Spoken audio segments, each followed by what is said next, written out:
Welcome to my channel Sasmita blogger रे आपण मानक स्वागत। आपण माने केमती अछंती कहिवे मु तो बहुत भलरे अच्छे। आपण माने भगवान कर आपण माने भी भलरे रहंतु, खुशी रे रहंतु। एटा गुरुवार दिन वीडियो। गुरुवार दिन ठाकुर पूजा सर जाइतिला तापरे टिके बहुत जोरे वर्षा भी होतिला। मु कहले टिके बाहर रो व्यू भी टिके करि नबा वीडियो। ठाकुर घरे आज फूल नथिला कारण फूल के आनिया को जाय नथिले आनिया को जाय नथिले कि भाई पुओ पूजा कर देछि दीप लगेकी पूजा कर देछि। बाहर देखुन केते जोर वर्षा उठेछि।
गुरुवार दिन सकाळ चाहा तापरे रोषे स्टार्ट हो जाए।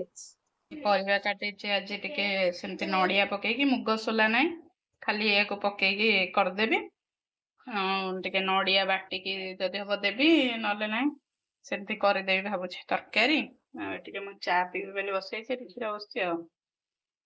बस सकाळ पूजा पाठ तो सब सरला। तरकारी मसला बाटी अदा जीरा टमाटो नड़िया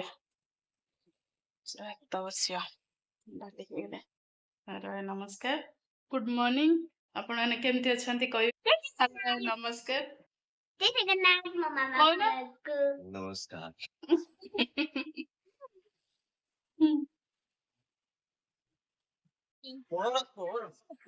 तार पोट्राक्टर अच्छी ताकू ता पापाले बुझौछन्ती मु तो नहीं कि जीवी धर हाट को छाड़ दे आसिली ताले कार भूल पापाली रो भूल ना मा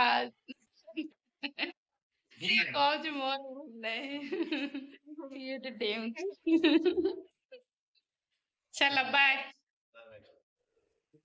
ये डाली बघरा गला घी छुंका करदेले आज गुरुवार डाली नहीं डाली भात आटा तरकारी बस आदरे काजू टमाटो अदा जीरा बटा दे देछि नड़िया कोरा भी पके देछि। तापरे टिके बघरा हबो लास्ट को छुंक दिया हबो घी डबा रखछि लंका रखिछि लंका सब सुन एटी झीर गुरुवार न बसिकी चुट्टी तार बांधुले चुट्टी गुड़ा बहुत बाहर को बाहर जाऊला तो चुट्टी बांध दे। नमस्कार से गुरुवार न वीडियो गुरुवार वीडियो करती करनी ब्लॉग बनईनी आज शुक्रवार वीडियो बनाऊँ ए रोसे सरला चलते आप देखा भात हो जाए डाली सीझे देछि मुग डाली आज भी परिवा एमती काटी आज टिके करी कौन छंका तरकारी भाया ମାନେ ଖାଲି ତେଲରେ ଟିକେ ଭଜା ହବ। ତାପରେ ଏଥିରେ ଜିରା, ପିଆଜ, ରସୁଣ, ଟିକେ ଅଦା, ଟିକେ ନଡ଼ିଆ କୁ ବାଟିକି ଟମାଟୋ ବାଟିକି ଦେଇକି ତରକାରୀ କରିବି। କଣ ଗୋଟେ ହେଇଛି, ଆଖିଟା ବହୁତ ଜୋରେ ଫୁଲି ଯାଇଛି। ମୁହଁରେ ବି କଣ କଣ ସବୁ ଫଳି ଯାଇଛି। ଆଉ ଆପଣମାନେ ଘାଣ୍ଟ ତରକାରୀ କେମିତି କଣ କଲେ କରିବେ। ଆଉ ଭିଡ଼ିଓ ଟିକେ ଲାଇକ୍, ସେୟାର, ସବସ୍କ୍ରାଇବ କରିବେ। ଦେଖଉଛି ଆପଣମାନଙ୍କୁ ବାହାରଟା କେମିତି ଦେଖାଯାଉଛି।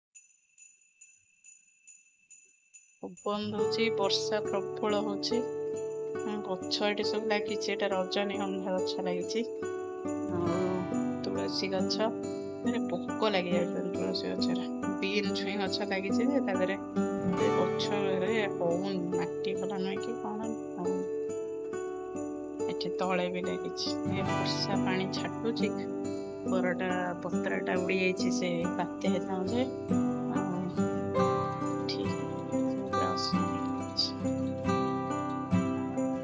ପାଗ ପୁରା ମାନେ ବହୁତ ଖରାପ ହେଇଛି। ବର୍ଷା ଟିକେ କମିଛି, ବହୁତ ବର୍ଷା ହଉଥିଲା। ଦେଖାଯାଉଛି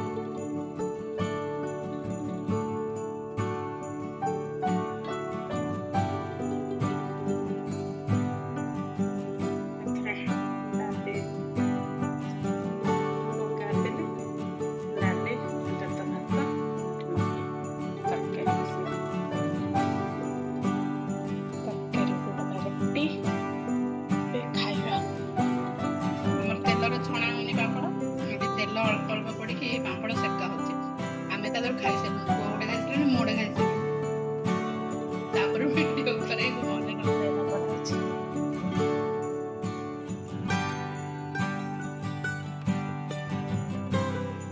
ବହୁତ ବଢିଆ ଲାଗୁଛି।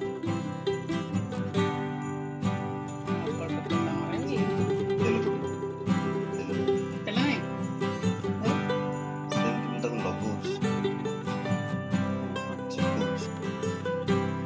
ଖାଲି ସେମିତି ତାୱାରେ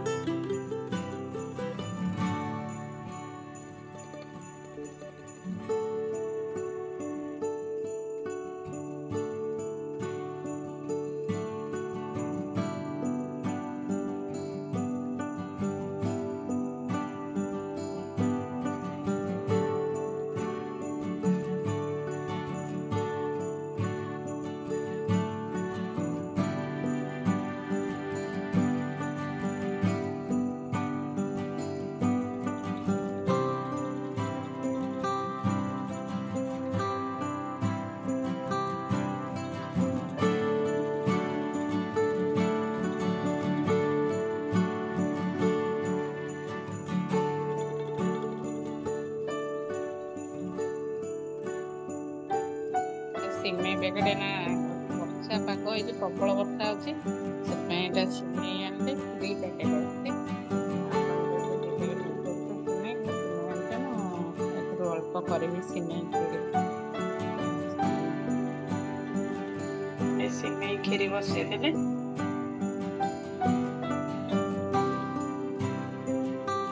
ଆଉ ଟିକେ ଚା ବସେଇଛି।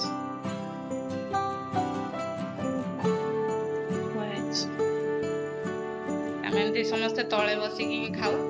ଆଉ ଏଇଟା ରାତିର ଡିନର ଲାଗି ସବୁ ରେଡି ହେଇଛି। ପରଟା, ସିମେଇ ଆଉ ଦିନର ତରକାରୀ। ତାଙ୍କୁ ଅଳ୍ପ ଦିଆହେଇଛି କାରଣ ସେମାନେ ତରକାରୀ ଖାଇବେନି, ସିମେଇ ଖାଇବେ। ସେଥିପାଇଁ ପୁରା ବାସନ ଗ୍ୟାସ୍ ପୁରା ପରିଷ୍କାର କରିଦେଲେ, ସବୁ ସଫା ହେଇଗଲା। ଏଇଟା କାଲି ଏକାଦଶୀ, ସେଥିଲାଗି ସବୁ ସଫାସଫି କରିଦେଲି, ମଜା କରିଦେଲି। ଯାଉଛି ଟିକେ ଫ୍ରେଶ ହେଇଯିବି। Good night. ବ୍ଲଗଟିକୁ ଏଇଠି ଏଣ୍ଡ କରୁଛି।